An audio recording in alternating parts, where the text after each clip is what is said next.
पता है कि कौन से आपको जो है यूज करना है, तो सी ऑप्शन आपको वॉज दिखाई दिया, आपने सिंपल वहां अटैच कर दिया। सेकंड सिचुएशन आगे बेटा, Sahara is the one of the hottest desert in the world, slash कर दिया गया। तो अब कहा गया कि सहारा के पहले क्या आएगा, सहारा वर्ड जो है सही है, सहारा के पहले कौन सा आर्टिकल आना चाहिए? ऑप्शन दे दिया कि A Sahara, B an Sahara, C the Sahara और डी नो इंप्रूवमेंट। अब सिंपल सी बात है, जब भी कोई यूनिक नेचुरल ऑब्जेक्ट होगा बेटा, तो लाजमी सी बात है उसके पहले क्या लगता है? हमेशा दा लगता है। तो लाजमी सी बात है जब सहारा की आप बात करते हैं तो लाजमी सी बात है कि यूनिक नेचुरल ऑब्जेक्ट है और डेजर्ट को शो करता है, तो क्या हो जाएगा दिया। अब पहले ग्रामर में अगला पार्ट बड़ा, बच्चों के सामने ऑप्शन आ गया वॉइस का। क्या आ गया भैया?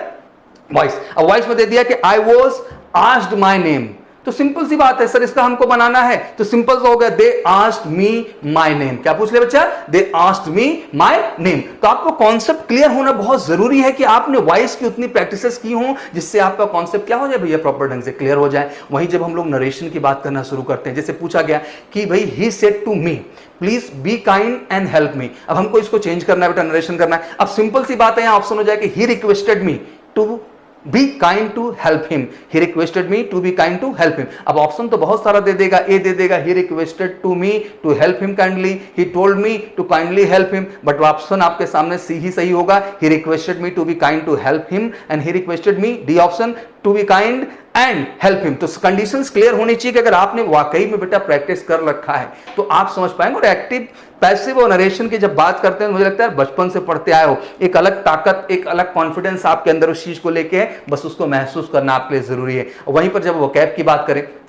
तो 5 से 7 प्रश्न हर बार पूछे जाते हैं, जो कि बहुत कठिन नहीं होते हैं अगर आपका एक रेगुलर इंग्लिश न्यूज़पेपर पढ़ने की आदत है। और सबसे कमाल की बात, अगर एमकेसी की बुक आपके पास है, एमकेसी पब्लिकेशन का, जो कि इंग्लिश के स्पेशल बुक हम बनाते हैं बेटा, जो कि वोकैब का ऐसा कलेक्शन निचोड़ हमने डाल रखा है कि इसके बाद आपको कहीं भटकने की जरूरत नहीं, अपने आप वो 100% वोकैब कलेक्शन। ठोक के बोल रहे हैं यार इस बात को कि कहीं से और कोई वोकैब नहीं आनी है, वहीं से आनी है। तो जरूरी है कि इस तरह के वोकैब का प्रैक्टिस हो। बच्चों को क्या है कि भाई एनडीए लेवल के वोकैब पढ़ रहे हैं, एंटोनिम सिनोनिम क्यों पढ़ रहे हो भाई? आपका कंपटीशन जब एयरफोर्स लेवल का है तो एयरफोर्स लेवल की पढ़ाई करो। इसके लिए हमारे पास लैक्सिकन है, इसके लिए हमारे पास एयरफोर्स के स्पेशल जनरल इंग्लिश है एमकेसी पब्लिकेशन में, जिसमें हमने निचोड़ के तौर पर बेटा वो कलेक्शन बना के आपको दिया है पूरा पूरा। एंटोनिम्स है आपके सामने, क्वेश्चन रख दिया मॉडेस्टी। क्या रख दिया बेटा? मॉडेस्टी। ऑप्शन ए में ऑनेस्टी हो गया, बी में आपका वैनिटी हो गया, सी में आपका ओरिजिनलिटी हो गया और डी में आपका क्या हो गया बेटा?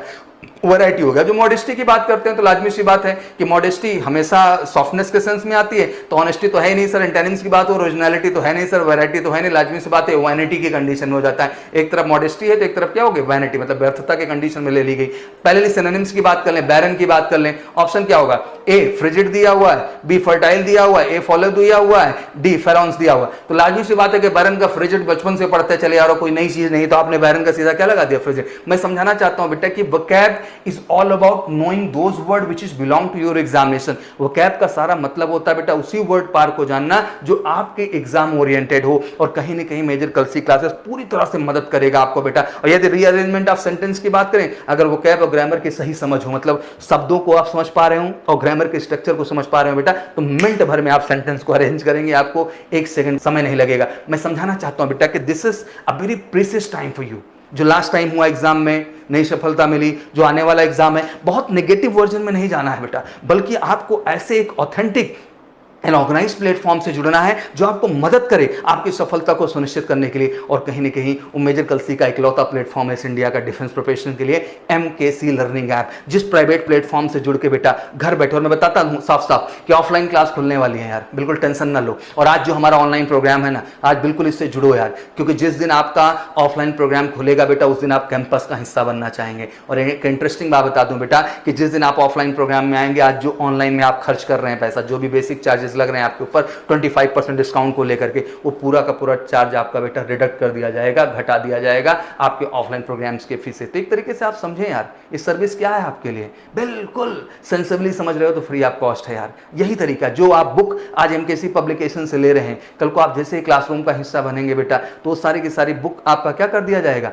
डिस्काउंट कर दिया जाएगा। तो मेरा ये कहना है बेटा कि इनडायरेक्टली समझो तो सब कुछ फ्री ऑफ कॉस्ट वर्जन हमने बनाया है। हाँ, बट इतनी बड़ी टीम, इतना बड़ा सिस्टम लेके चलना होता है बेटा, तो एक बेसिक चार्ज कहीं ना कहीं लगता है कि 25-30 मिनट में एक ऐसा ऑर्गेनाइज कंटेंट आप 25 फंसा पाए तो क्वेश्चंस को आप बिल्कुल नोट्स बना लो, गारंटीड है बेटा आने वाले एग्जाम में वही क्वेश्चंस आएंगे और आपको मदद करेंगे। बट कहीं ना कहीं उसका ब्रॉडर कॉन्सेप्ट पढ़ना है और अच्छे से समझना है, और वैसे है। और यही रोल नहीं खत्म होता है, जब आप ज्वाइन कर लेते हैं बेटा, तब जिस भी ट्रेड में आप जाकर के वहां अपने आगे की टेक्निकल स्टडीज को स्टार्ट करते हैं, मुझे लगता है वहां भी फिजिक्स का बहुत बड़ा रोल है। तो मुझे लगता है कि हमारी स्ट्रैटेजी क्या होनी चाहिए ये समझने का कि आखिर इस एग्जाम में आएगा आपको, तो ये जरूरी है कि इन 8 चैप्टर 1 की बात कर लें तो आपका यूनिट एंड मेजरमेंट, जब यूनिट एंड मेजरमेंट जैसे सब्जेक्ट की टॉपिक की बात आती है या चैप्टर की बात आती है, तो पहला प्रश्न है कि किस भौतिक राशि की बीमा क्या होगी, किसी भौतिक राशि की बीमा क्या होगी। फिर से समझिएगा, किसी भौतिक राशि की बीमा क्या होगी, रट लो यार।